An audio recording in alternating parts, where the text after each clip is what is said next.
মাছ ভাজা হবে, মাছ ভাজার জন্য তেল দেওয়া হচ্ছে, তা গরম হোক। মাছে হলুদ মাখানো হচ্ছে, নুনটা আগেই দিয়ে দিয়েছে। সিলভার কা মাছের টক হবে তেঁতুল দিয়ে। এবার মাছ ছাড়াবে তেলে, তেল গরম হয়ে গেছে।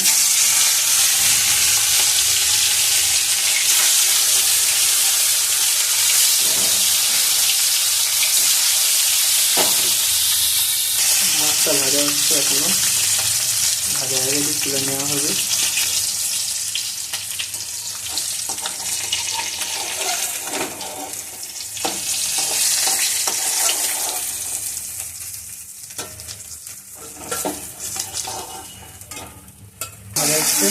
মাছের টকের জন্য 5 ফোড়ন দেওয়া হবে।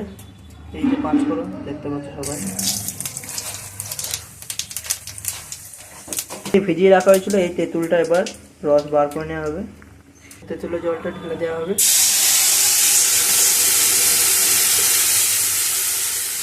ঝোলটা ততক্ষণ ফুটুক, তারপর মাছ দেওয়া হবে। তবে স্বাদ মতো নুন দেওয়া হবে তেঁতুলের টকে।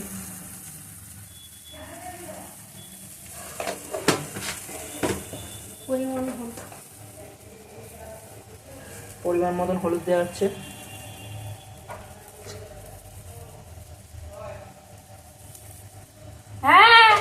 এবার স্বাদ মতন একটু চিনি দেওয়া হবে। ঝোল তো ফুটে গেছে, মাছ দেওয়া হবে।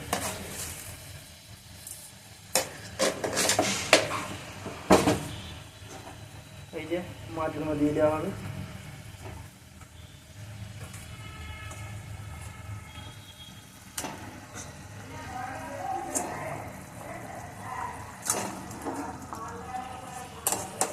এবার আমাদের মাছের টক হয়ে গেছে, তোমরা দেখতে পাচ্ছ। এবার নামানোর টাইম এসে গেছে।